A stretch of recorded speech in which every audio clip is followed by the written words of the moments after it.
nag-ooperate ako ng machine, makikita ko na lang palapit. Naasar pa ako noon sa kanya. Asar na asar ako kasi laging lapit ng lapit. Eh, hindi naman ako comfortable nga. Gawa nga ng first time kong maka-encounter na nangungulit or nanliligaw na malaki yung age. First time ko yon.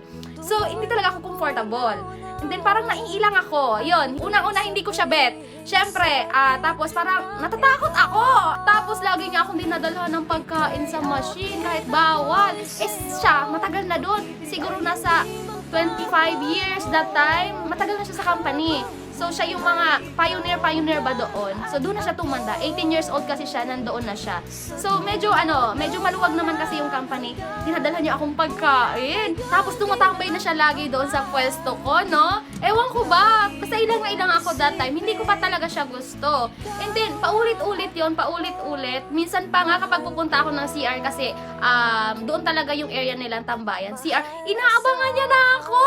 Tapos, ayun, hindi talaga ako comfortable nun. Lagi niya akong sinasabayan sa kantin. Nililibre niya ako ng pagkain sa kantin. So, ayun, doon nag-start. Pero, hindi ko pa siya gusto talaga. Ilang na ilang ako doon. Kaya, siguro, hindi ko na malayan. Nung tumigil siya. Kasi talaga, every time na lalapit siya, nagagalit ako.